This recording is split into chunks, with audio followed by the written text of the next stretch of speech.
tactique du diable de C.S. Lewis, préface par Irène Fernandez. Les lettres de Screwtape qui exposent la tactique du diable sont supposées écrites par un vieux démon expérimenté à un jeune tentateur. Ce dernier, antithèse d'un ange gardien, est chargé de veiller à la perdition d'un jeune homme. C'est un novice qui a grandement besoin de conseils. Ce que lui prodigue Screwtape témoigne d'une lucidité infernale sur la condition humaine et d'un aveuglement irrémissible en ce qui concerne les vues de Dieu, l'ennemi sur l'homme. L'ouvrage qui les contient parut en 1942 et eut un succès immédiat et jamais démenti depuis.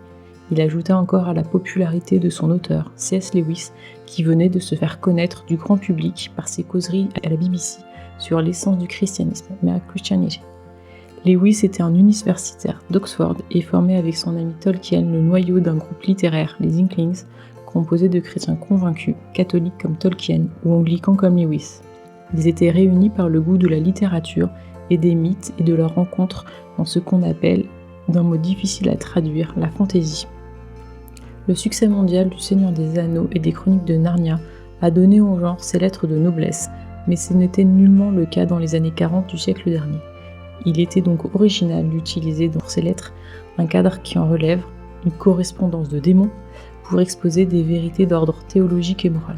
La technique de défamiliarisation en jeu est plus radicale que celle qui consiste à regarder la société avec l'œil d'un Huron ou d'un Persan, mais elle est du même ordre. En inversant les valeurs, ou en prenant les choses à l'envers, elle permet de voir avec clarté ce qui est en cause. Le sujet pourtant n'a rien de fantastique. Le héros, qui fait l'objet de tous les soins de Screwtape et de son neveu, n'a rien d'extraordinaire. C'est un jeune homme qui mène une vie tout à fait courante et dans laquelle tout le monde peut aisément se reconnaître. En dépit de quelques particularités dues à l'époque où se déroule cette vie. Le début de la Seconde Guerre mondiale, il n'y a rien de daté dans les problèmes qu'il rencontre. L'acuité de l'analyse psychologique est certaine, comme le lecteur pourra s'en convaincre. Et l'angle nouveau, comme dit Lewis, sous lequel est considérée la vie humaine dans ses lettres est même doublement nouveau, puisque c'est celui d'une psychologie de la tentation, jugée du point de vue du tentateur. Dans les écrits spirituels qui en traitent, il est généralement question des moyens d'y résister. Ici, l'auteur ne souhaite qu'une chose, c'est qu'on y succombe. Lewis raconte, dans une préface de son ouvrage écrite 20 ans plus tard, qu'un clergyman se désabonna du périodique où ses lettres avaient d'abord paru sous le prétexte que les avis qui avaient été donnés étaient positivement diaboliques. Étant donné que le sens du péché est sérieusement émoussé de nos jours, ce qui est un des plus grands succès de la tactique du diable, nos contemporains seraient plutôt portés, semble-t-il, à considérer le mot tentation comme obsolète et à y associer un point de vue moralisant qui ne leur parle guère. Mais ce n'est aucunement le point de vue de Screwtape. La qualification morale des actes humains ne l'intéresse que par l'effet de ceux-ci sur la destinée humaine. Ainsi, il vaut mieux selon lui entraîner le patient à de petits actes minables qu'à de grands péchés. Ces derniers peuvent réveiller celui qui les commet et lui faire prendre conscience de son état. C'est la porte ouverte au repentir et au renouveau dans la grâce. Un désastre du point de vue de l'enfer. Mieux vaut pousser les hommes à perdre leur vie en broutille, à descendre en pente douce jusqu'à la perdition, plutôt que de les inciter à des péchés spectaculaires. Comme Screwtape le répète plusieurs fois, l'enfer est réaliste. Ce qui compte, c'est le résultat. Et le résultat, c'est le type de personne qu'on devient graduellement. Ce qui compte dans nos actes, y compris les plus quotidiens, ce sont les choix qu'ils expriment et la manière dont ces choix nous modèlent peu à peu, en nous construisant ou en nous détruisant.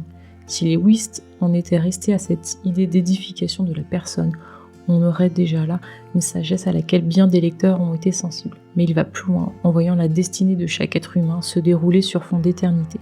Ce n'est pas là, comme pour ces démons, un procédé littéraire, mais une vue de foi. Il y est revenu à maintes reprises, notamment le grand divorce, car il s'agit de ce qui est l'enjeu réel de la vie, qui ne se borne pas à la vie terrestre, mais débouche sur la vie éternelle. En fait, cette vie est déjà commencée ici-bas, mais commencée seulement. Dans cette vie, c'est finalement le rapport à Dieu qui compte. Et là, Lewis va plus profond encore, car ces lettres nous obligent à nous interroger sur ce rapport. En particulier, elles nous invitent à réfléchir sur cet amour que les chrétiens ont sans cesse à la bouche, sans toujours être bien conscients de l'énormité de leur dire. Que Dieu soit amour, qu'il soit don, et qu'il nous donne de participer à sa vie, est une réalité tellement immense que nous n'avons pas toujours la force de la porter et que le discours pieux la banalise trop souvent. Or, avec Screwtape, on s'aperçoit que l'amour ne va pas de soi. Pour lui, c'est une prétention de l'ennemi qui ne peut être vraie puisqu'elle est impossible. Les égos sont nécessairement en conflit, chacun pour soi, y compris Dieu, et tout le reste est chimère. La définition de l'enfer comme incompréhension radicale de l'amour est une des idées majeures de Tactique du diable, un livre qui n'a pas fini de nous donner à penser.